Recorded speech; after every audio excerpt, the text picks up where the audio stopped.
What's up, everybody? Welcome back to another edition of 4 Dummies, and tonight I am joined with the other 3 dummies. I have Mr. Robert Detolf. Hello! Mr. Just One. Yo, what's happening? And Mrs. Skullface. Hello. And we're going to continue on with the collection critiques. You know the drill. Check your feelings at the door. And we're going to start off with a gentleman whose name is Mindy. This isn't bad. Oh. This isn't bad. Like, they're not overcrowded. I think that I like the character with the helmet. I do too.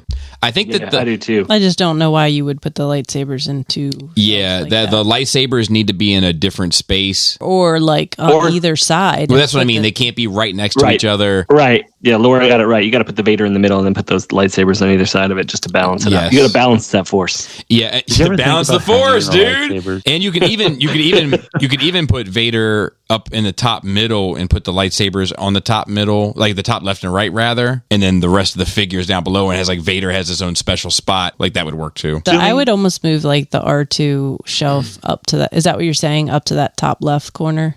Oh yeah, you could. It would just to balance the BB-8. lightsabers. Then you have the lightsabers in like that triangle of space. Yeah, ironically, it just looks like you need to balance the force. And I think the usual stuff. I think I don't know if you can, but move the Detolfs away from the window. Raise them up off the ground. I want to know what's on top. I want to know what those 2 feet. I was wondering too. Yeah, they might be lights. Really? Yeah, because like if you look above Luke with the green lightsaber, there's a light coming down there. Maybe that could be a ceiling light. I don't know. But I'm thinking a super tuned anime thing with funny feet. Maybe. I know. I scrolled through all the photos to see if to see what they were. He might have some of this stuff. I think is custom. Like if you look at the Bespin with R2, the female with the purple lightsaber, that's Mara Jade. That's a custom piece. And below that, he has Darth Malik and Nihilus, and those are both customs as well. The Emperor maybe also. And I feel like the 3 of them look unique enough that I feel like they should be on the top somewhere. Yeah, they look I think great. It looks more interesting to me than the Luke and the Rey that's already on the top. Yeah. I mean, I understand you'd want to give, but I think the upper left corner of Mandalorians, I think that's a lot of custom work also. I love what he's doing with the Stormtrooper with the helmet, with the Mandalorian with the helmet, but you shouldn't have 2 Mandalorians. You should not have 2 Mandalorians. I love the Rebel pilot with the helmet. And if you have a character that reflects that lightsaber, have it in a shelf with the character. Yeah, that's just like you're doing cool. with the helmet. That's cool.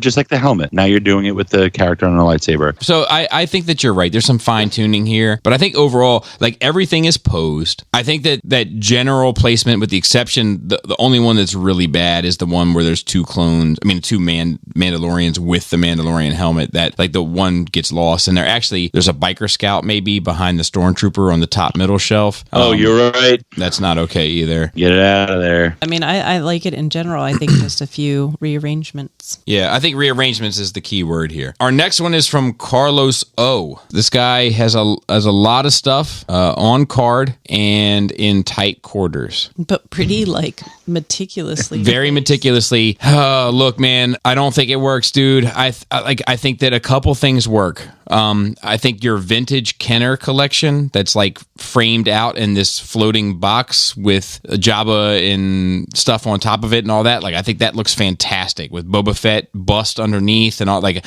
that all works for me. Even with the vintage collection stuff framed alongside of it, that all works for me. And I think that all of your like framed autographs and stuff are really cool and like well spaced. We know how hard it is to like space framed things on a wall, and these look very good. And I think the rest of it pretty much gets lost. So I feel like I get the like old school comic book store vibe. So it doesn't actually, I don't hate it. Mm-hmm. I don't really feel like you can see those G.I. Joe toys at all. Like you can tell that they're all there and that they're in their perfect spot, but you can't really enjoy them at all. Yeah.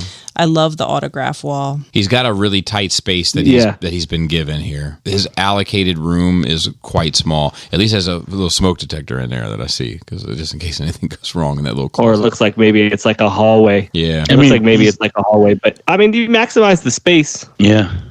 I mean, he did a good job with the space he was given. If that was my space, it would have just been a pile of crap. For some reason, like because it's such a small and unusual space, like it does have, like Laura said, like a comic book store feel to it. It doesn't bother me in that regard because everything is packaged. It's just I feel like it's sad. Yeah, it does feel a little sad. I think this same guy with his same attention to detail in a larger space sets up something fantastic. I don't intend this to be insulting at all, but it's like I wonder what his general space availability is in the entire house. And is he just not being supported? You know, is he like he was given the worst possible space for such a pretty bad kind of, this guy's got a collection. That's what this is. I mean, the autographs and stuff. I mean, this guy's serious. Yeah, he obviously loves this. He's got no support. Like, no, it's like the person behind him isn't saying, you know what, you love this, so it's important to me, even though I don't like it. I do think the autograph wall is the coolest part of it and does deserve to be like spread out so you can experience that and enjoy that. Like, I think that to me is like the coolest thing about it. Yeah. And if he went and tracked all those down himself, I mean, that's a lot of work, man. That's a lot of work. I think the Chewbacca one is personalized to him.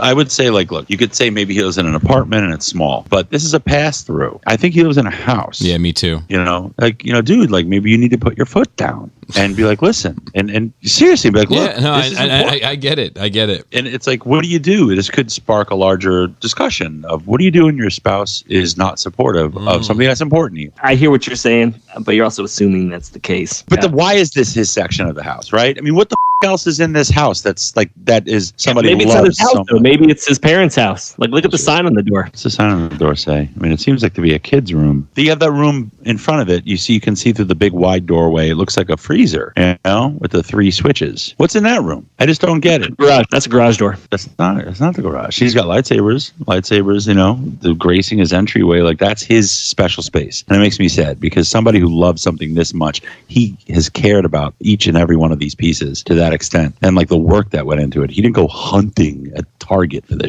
you know? Yeah. And it's just sad. It makes me sad. And like, I even like the frame poster of like the Kenner figure checklist. It's like a Simpsons version of it. I like or it. A Family Guy, maybe. I like it, and I don't think he needs to blame it on his spouse or whatever, Robert. Not everybody has a huge chunk of their house all to themselves, right? Well, you make it if it's important to you. I mean, look at you. Look how you supported Bobby. I mean, you know he loves it, and you're supporting him. I mean, it's great. It's great to see the collection, but he doesn't get to sit in there and enjoy it. Yeah, I think this guy knows how to make it look good. He just has limited space. I think this same dude in a bigger room, and he has a collection that we kind of drool over. Let's move on. This is Chris C. This collection I've been wanting to share with you guys for some time, but it's a Transformers collection, and it's quite sharp, in my opinion. Of course, because it's got magic cases. No, I think they're Bestas. Oh, they look like magic cases. Oh, we need some risers. Yeah, it's not perfect. I don't want to. Awfully crowded, but yeah.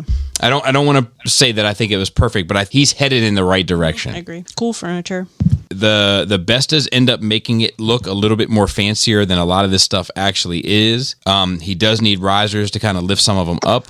And he also needs to pose some of these figures as well. He's got this whole Autobot room, and then he's got the big movie theater screen in the middle to like watch movies on, like with the purple lights at the top. You know, Decepticon purple. I think Toys R Us sign. Yeah, like this dude has it. Just pose them and rise them. And maybe thin a few out. Yeah, maybe thin a few out. Yeah, it's dope. I do think they are overcrowded, like you said, but I think just the fact it's the lighting. Man, you lit them right. You know what I mean? They're in this dark room. They just looks eye-catching. Then when you see it against this big TV, it's looks cool. Or the screen, it's cool. What's underneath? It looks like they are Bestas, but they're on top of. Oh, maybe they look like those other Bestas, just with Calyx. Like the thinner ones. Yeah, that's cool. I think it looks cool. It's definitely, you know what I like. I like that it's different. We've never seen a setup like this before. Agreed. Does he not have a couch in there?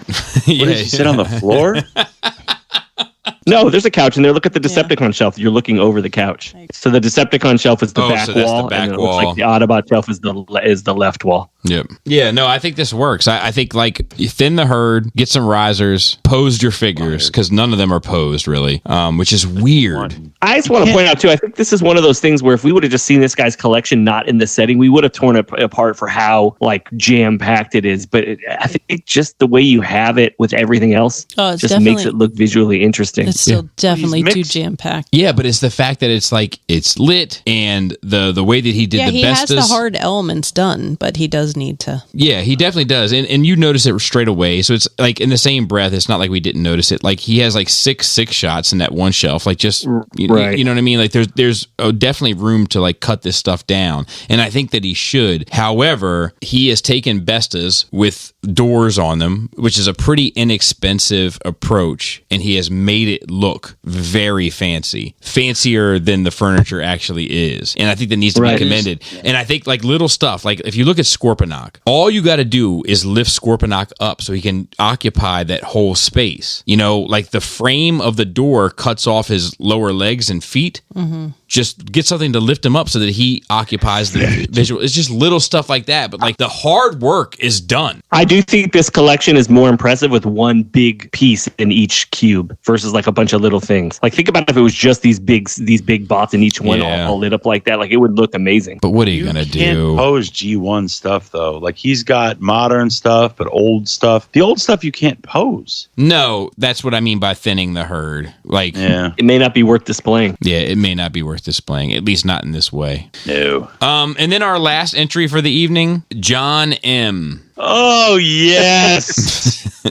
This is like just the classic kind of Detolf issues. There's not a whole lot to kind of say new here. Get it off the floor. At least I can say that everything is posed. Yeah, it's posed. It's spread out. It's not crowded. I don't think BB-8 can be down there on the bottom, though. You got to do something with those wires. That's a disaster. I know you're saying everything's posed, and I hear you. It is posed, but it doesn't mean that it works. Like the Mandalorian doesn't look centered, so it feels that whole it doesn't work. Off. It doesn't work. It's a cool pose, but it doesn't work. He wanted him to have both guns. Even the B in Prime, those are great. He's got good figures. I agree. And like, I don't think a Detolf does it. If you're gonna have individual figures, he's got the right pieces for a Detolf.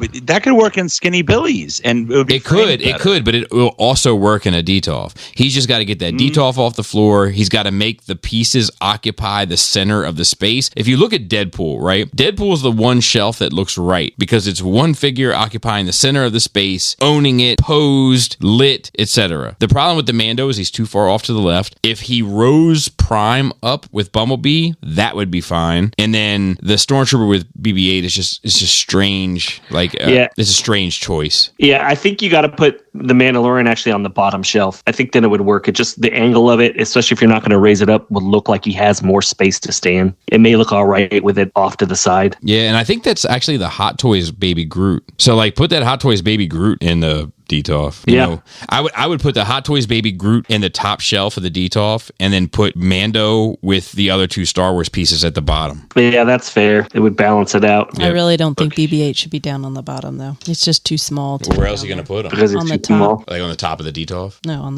the top shelf. With Mandalorian? You could put that whole Groot thing at the bottom, and then move all the Star Wars stuff to the very top. Like, you may have some balancing issues, but it would fill the space. Do something about your wires, man. The wires are really screwing it all up. Put a big picture of Bobby Skullface back there. Or don't. I want to see my picture of Prime and B. Okay.